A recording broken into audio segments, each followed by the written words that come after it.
et surtout de mise au point à 48 heures des opérations de vote. Pendant que les acteurs politiques engagés aux différents scrutins du 26 août amorcent le terme de leur campagne électorale, nous avons la faiblesse de croire, dans ces moments inédits de notre vie ou de la vie de notre pays, que tous mesurons pleinement la responsabilité de chacun de préserver l'unité nationale, la libre expression démocratique, le vivre ensemble et par-dessus tout l'ordre public. Or, à l'instar d'autres compatriotes, nous notons, pour le regretter, l'apparition d'un climat délétère marqué ces derniers jours par les déclarations récurrentes porteuses d'une rare violence psychologique aux relents socio-ethniques inacceptables qui pourraient négativement impacter la stabilité et la paix dans notre pays. Sur les dernières 48 heures, il a été relevé dans certaines localités du territoire national de nombreux actes d'incivisme dont les plus marquants laissent apparaître des érections de barricades avec des regroupements de foule et des occupations du domaine public non autorisé. La principale conséquence de ces actes entraîne au préjudice de nombreux autres citoyens l'impossibilité pour eux de vaquer à leurs occupations, toutes choses contraires à la loi. Plus grave, les forces de défense et de sécurité, mobilisées pour assurer la sécurité des personnes et des biens, en veillant au respect de l'ordre public, font l'objet de défiance sur le terrain de certains groupuscules organisés qui répondent à l'appel à la désobéissance des institutions orchestrées par certains acteurs ou leaders d'opinion, en l'occurrence politiques. Sur la base de ces faits, nous tenons à rappeler aux uns et aux autres que si la campagne électorale qui est libre est l'occasion offerte à chaque candidat de valoriser ses actions et son projet politique, et certainement aussi les liens qui l'unissent aux populations qu'il veut représenter au niveau institutionnel, cependant, elle doit se faire dans le respect de l'ordre public. C'est en substance ce que dit l'article 72 de la loi numéro 7/96 du 12 mars 1996 portant les dispositions communes à toutes les élections politiques. Et la nation, qui est une et indivisible, ne peut être fragilisée ni mise en danger, quelle qu'en soit la raison. De plus, la qualité d'homme d'État, ou du moins à laquelle aspirent les candidats aux prochaines élections politiques, ne saurait s'accommoder des animosités ou encore des comportements bellicistes susceptibles de mettre en péril la vie de la nation tout entière. Au regard de ce constat, le ministère de l'Intérieur, garant de la sécurité des personnes et des biens, alerte dès à présent sur l'obligation pour chaque acteur politique d'endiguer au sein de leur rang tout comportement, acte de nature à nuire à la stabilité de notre pays et partant à celle de ses populations, en ce qu'ils incitent à la violence et au trouble public, au trouble à l'ordre public, délit prévu et puni par l'article 140 de l'ordonnance numéro 009/PR/2011 du 11 août 2011. C'est donc le lieu d'appeler la classe politique dans son ensemble à une plus grande retenue dans les messages qu'ils adressent à leurs militants.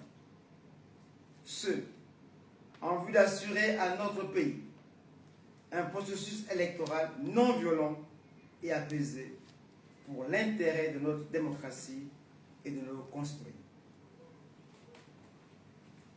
De la même façon, nous voudrions rassurer ici qu'aucun candidat n'est empêché d'aller et venir ou d'organiser librement sa campagne électorale selon les besoins de son expression politique.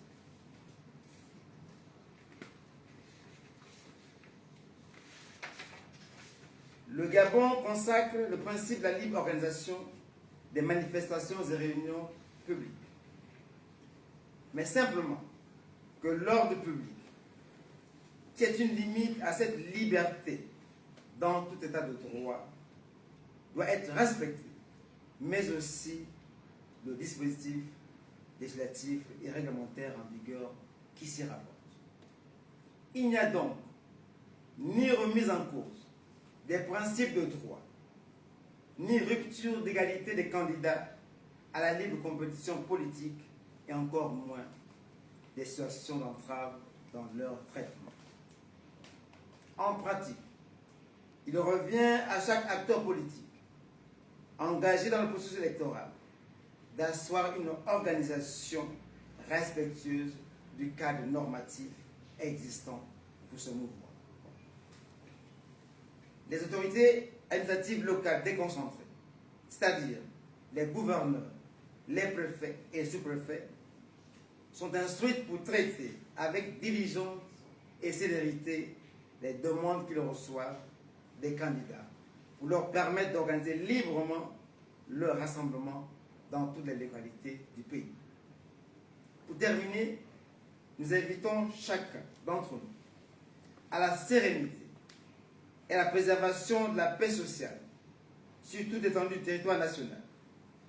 De la même façon que nous prévenons qu'aucun compromis ne sera trouvé si d'aventure l'ordre public et la sécurité des populations venaient à être mises en danger du fait des discours ou des actes délictueux des uns et des autres.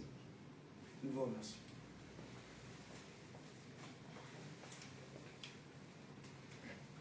Merci, Monsieur le ministre d'État. Mesdames et Messieurs, chers collègues, le ministre d'État vient de terminer sa communication. On aurait pu s'arrêter là. Mais nous allons prendre deux, trois questions. Nous allons délibérément exclure les questions sécuritaires parce qu'elles relèvent de la stratégie. Mais nous avons des domaines comme la distribution de la carte des cartes d'électeurs qui est en cours, comme d'autres points comme la police, comme l'immigration et les frontières que nous gérons. Si vous avez quelques questions, le ministre d'État est à votre disposition. Vous levez la main, vous définissez votre organe de presse et vous posez la question. Oui.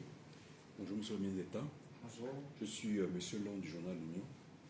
Je vais parler sur la distribution des cartes. Jusqu'à quand les électeurs peuvent aller retirer leurs cartes? La loi dispose que les cartes d'électeurs doivent être distribuées jusqu'à 24 heures de l'opération de vote et que les cartes restantes doivent être mises à leur disposition dans les bureaux de vote.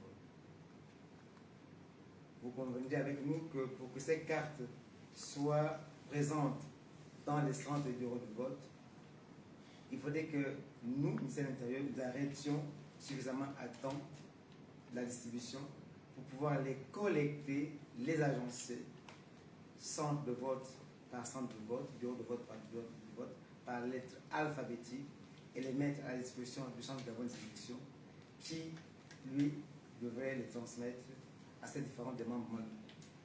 Donc, initialement prévu pour aujourd'hui, cette distribution a été prolongée jusqu'à demain, donc jusqu'au 25, à 12 heures délai de rigueur. Après 12 heures, savoir que nos compatriotes qui attendent pour le dernier moment vont prendre le temps de distribution en masse. Malheureusement, à partir de 12 heures, il nous faudra arrêter le processus de distribution pour pouvoir donc nous enfermer dans nos locaux, procéder donc à la collecte, à l'agencement et au paquetage de ces cartes d'électeurs qui doivent être remises à temps à l'autre organe qui, lui, s'occupe du processus électoral en aval. Donc, pour me résumer, fin de la distribution demain 25 à 12 heures et remise des cartes d'électeurs restantes en soirée entre 19h et 20h selon les zones aux commissions électorales provinciales, puisque les cartes qui sont en province par les autorités locales, préfets, préfets et sous-préfets, le gouverneur, et aussi ici à Libreville par les services compétents du ministère de l'Intérieur directement au centre de sélection. Rona Charline Mouin-Condé de Gabon 24. Bonjour madame. Il y a beaucoup de compatriotes qui ne retrouvent malheureusement pas leur carte à ce jour. Quel est le dispositif qui a été mis en place pour pouvoir régler la situation, ou est-ce qu'il y a une situation qui se pose? Est-ce qu'on ne peut pas craindre une baisse du nombre de personnes, d'électeurs en fait, au jour J? Est-ce que ces personnes ne retrouvent pas leur carte du fait de l'absence de leur nom sur les listes électorales? C'est différent, c'est chacun avec sa... Alors, ou alors certains ont leur nom sur la liste définitive et n'ont pas de carte. Alors, revenons à la première hypothèse. Ceux qui disent ne pas retrouver leur carte, nous supposons que ces personnes ont été postées à les listes électorales provisoires. Il n'y a pas de raison que si votre nom figurait sur la liste qui avait été affichée avant le processus de révision, que vous n'ayez pas votre carte. Il peut se trouver que pour des raisons d'élaboration de la liste électorale et des cartes d'électeurs, l'élaboration se fait concomitamment entre la liste, pour la liste et la carte d'électeur. Donc le papier qui sert à produire la liste électorale est plus léger que ce qui sert à produire la carte. Donc le grammage est différent. Il peut se produire que lors de cette opération, il y ait un léger bourrage et que nous puissions comme ça ne pas avoir à traiter 2 ou 3 cartes d'électeurs. Mais dans tous les cas, nous pensons que chaque électeur qui dispose de sa liste, de son nom sur la liste électorale, devrait bénéficier de sa carte d'électeur. Toutefois, s'il se trouve réellement qu'il y a quelques électeurs qui n'ont pas leur carte, nous pensons ne pas nous tromper en disant ici que ces électeurs dont les noms figurent bien sur la liste électorale, avec leur visage, peuvent prendre part au vote.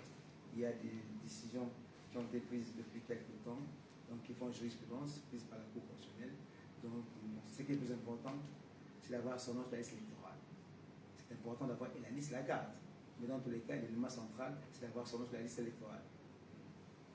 Donc, ces citoyens ne sont pas privés de leur droit civique, ils l'accompliront le 26 août prochain.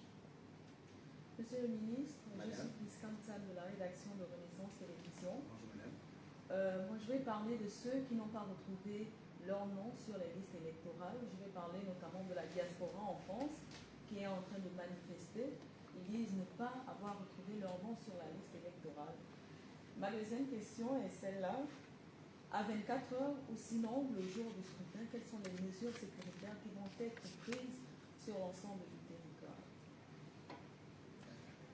Des commissions de révision ont été mises en place, aussi bien sur le territoire national que dans certaines de nos représentations diplomatiques et consulaires. Donc les listes électorales ont été faites. Nous ne pensions pas qu'il y ait manifestation parce que les électeurs ne devraient pas retrouver leur nom. Il se trouve que cette année, le centre d'avance d'élection, pour des raisons que nous pouvons comprendre, pécuniaires tout de suite, n'a pas pu ouvrir les centres de vote dans toutes les localités où l'enrôlement a eu lieu. Et qu'il y a eu des regroupements qui sont faits par ville. Pour parler de France, nous pensons qu'il y a 2 bureaux qui ont été ouverts. Je ne parle pas, nous parlons pas au nom du CG, nous pensons avoir compris cela comme ça. Il y a un centre à Paris et un autre centre à Bordeaux. Et nous pensons là aussi qu'il y a quelques jours, le CGE s'est prononcé, quelques heures, pour faire en sorte que des villes soient arrimées au centre principal de vote, c'est de Paris, et d'autres aussi à Bordeaux. Donc si ces centres ont été ouverts, nous pouvons affirmer, nous pouvons rassurer les uns les autres que ces électeurs disposent bien des cartes d'électeurs qui ont tenu à leur disposition par le ministère de l'Intérieur. Maintenant, à 24 heures, pour ces électeurs, quelles sont les mesures sécuritaires qui ont été mises en place? Nous devons d'abord indiquer que nos compatriotes, nos concitoyens, nous-mêmes, allions aux urnes depuis 1990, depuis le retour de la démocratie. Et que l'élection, dans tout État démocratique, est une séquence de la vie politique. Donc, tous les 7 ans, désormais tous les 5 ans pour la présidentielle, tous les 5 ans pour les députés à l'Assemblée nationale, tous les 5 ans bientôt pour les sénateurs, et tous les 5 ans pour les membres des bureaux, pour les membres des conseils départementaux et des conseils départementaux.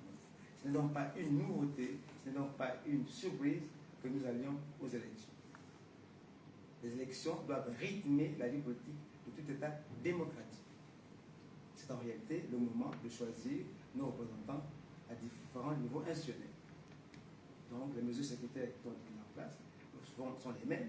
Cette année, la particularité, c'est que nous avons les 3 scrutins en l'élection générale, et nous pensons que les mesures appropriées vont être prises, et elles sont déjà prises, notamment sécuriser les opérations de vote, les centres de vote, mais également les missions régaliennes qui sont celles d'assurer la sécurité des personnes et des biens sur l'ensemble du territoire national. À cet effet, peut-être que nous précisons une question qui va être posée. Il n'est pas également